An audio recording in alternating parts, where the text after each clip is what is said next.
Hello, welcome friends. Today my topic of discussion is Michel Foucault's view on discipline. What does Michel Foucault say about discipline? Firstly, we should know what is discipline. Discipline is the self-control that is gained by requiring that rules or orders be obeyed and the ability to keep working at something that is difficult. Disciplinarians believe that self-control is the most important. Disciplinarians enforce a set of rules that aim to develop such behavior. Such enforcement is sometimes based on punishment, although there is a difference between the punishment and self-control. Discipline means to tease, while punishment means to correct or cause pain. Punishment may extinguish unwanted behavior in the moment, but is ineffective long term. In contrast, discipline includes the process of training self-control. Foucault articulates several modes of power like number 1, absolutist juridical power, number 2, disciplinary power, number 3, biopower, which I have already discussed in my previous video. Now I am going to first discuss the absolutist, monarchical or sovereign juridical form of power. According to Foucault, the classical privilege of sovereign power is the right to take life or let live. Sovereignty manifests itself as a right to kill when the sovereign's existence is in danger. Sovereign juridical form of power involved punishment as a theatrical ritual of public torture. Foucault details how punishment took the form of public torture so that members of society could witness the absolute power of the sovereign and therein learn to obey because crimes were committed against the sovereign. Through interrogation, convicts would confess their crimes in formal ceremonies involving oath-taking and judicial torture, where the accused does many things like accepted the charge, recognized its truth, and helped to produce the truth of that matter. By the late 18th and 19th century, Foucault writes, the gloomy festival of punishment was dying out, though here and there it flickered momentarily into life. The decrease in punishment as a spectacle of public torture and interrogation was matched by an increase in a different type of power, what he calls discipline. Now, I am going to discuss the second form of power, that is disciplinary power. This power was justified as being more human. The body of the convict was no longer treated as a site of torture for public spectacle. Instead, it became necessary for the law to reach and manipulate the body of the convict. This means that in order to deprive the individual of a liberty which is regarded as a right and property, the body had to be caught up in a system of constraints and privations and obligations and prohibitions. While it sounds purely legalistic, discipline is central to understanding how bodies are caught up in such system. Foucault emphasizes that power is not discipline.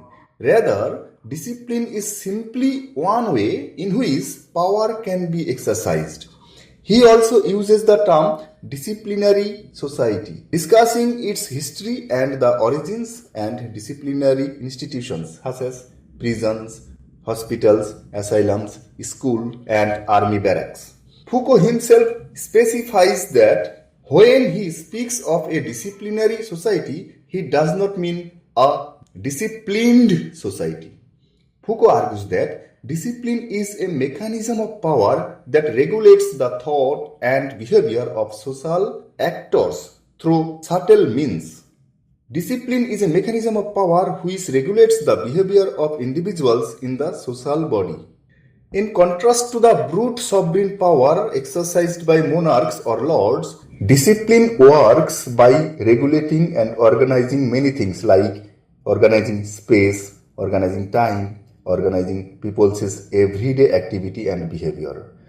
Space, for example, The way a prison or classroom is built, organizing time, for example, timetables, the set times you are expected to be at work each day, organizing people's behavior and activity, example, drills, posture, movement. Discipline is enforced with the help of the systems of surveillance, which is an integral part of disciplinary practices. In the book Discipline and Punish, Foucault argues that modern society is a disciplinary society, meaning that power in our time is largely exercised through disciplinary means in a variety of institutions like prisons, schools, hospitals, militaries, etc. To explain disciplinary power, Foucault famously employs Jeremy Bentham's notion of Panopticon, the architectural layout of a prison, where the guards reside within a central tower and maintain surveillance over all inmates. I will discuss panopticism in the next video. Now, coming to the discussion of disciplinary institutions. It is a concept proposed by Michel Foucault in the book Discipline and Punish.